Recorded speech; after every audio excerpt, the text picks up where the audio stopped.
हम सब ने बचपन से अक्सर एक बात सुनी है, एक ऐसा सफेद झूठ जिसे कई लोगों ने सच मान लिया कि महमूद गजनवी ने सोमनाथ मंदिर को 17 बार लूटा था।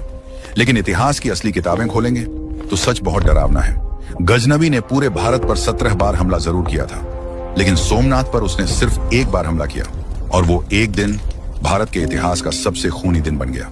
साल 1025 ईस्वी। उस दौर का सोमनाथ सिर्फ एक मंदिर नहीं था, वो उस दौर के भारत की अर्थव्यवस्था का सबसे बड़ा पावर हाउस था।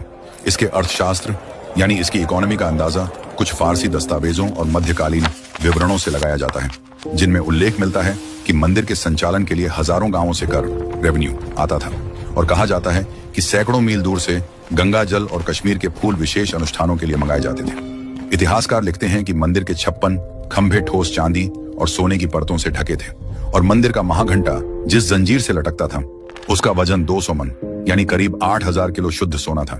लेकिन विदेशी हमलावरों के होश इस अंधी दौलत को देखकर नहीं उड़े थे, बल्कि मंदिर के उस खौफनाक नजारे को देखकर उड़े थे, जिसका जिक्र 13वीं सदी के फारसी इतिहासकार अल कज़विनी ने अपनी किताब में किया है। उसने लिखा कि मंदिर के गर्भगृह में एक विशाल शिवलिंग बिना किसी सहारे के हवा में तैरता था।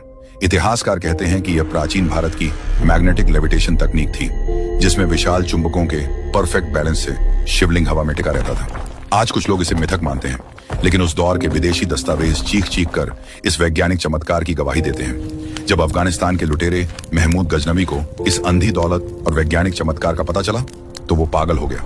नवंबर 1025 में 30,000 खूंखार सैनिकों की फौज लेकर वो भारत के मौत वाले थार रेगिस्तान में उतर गया।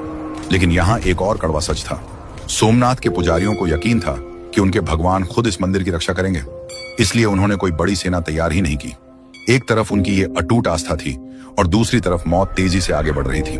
आखिर थार के उस मौत वाले रेगिस्तान को चीरते हुए गजनवी की वो खूनी आंधी सोमनाथ कैसे पहुंची, और जब वो मंदिर के दरवाजे से टकराई तो कैसे हजारों शिव भक्तों और मुट्ठी भर राजपूत योद्धाओं ने मंदिर को बचाने के लिए आखिरी सांस तक गजनवी की फौज का खून बहाया। और सबसे बड़ा सवाल, उस भयंकर नरसंहार के बाद हजारों किलो सोना और वो अंधी दौलत गजनवी 20,000 ऊंटों पर लाद कर वापस अफगानिस्तान कैसे ले गया? इतिहास का वो खौफनाक दिन और वो महालूट हम देखेंगे पार्ट 2 में।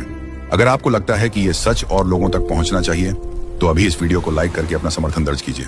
कमेंट में सिर्फ पार्ट 2 लिख दीजिए, ताकि हमें पता चले कि आप अगला अध्याय देखने के लिए तैयार हैं। और ऐसी अनसुनी सच्चाइयों के लिए चैनल को सब्सक्राइब कर लीजिए, क्योंकि ये कहानी अभी खत्म नहीं हुई है, ये तो बस शुरुआत है।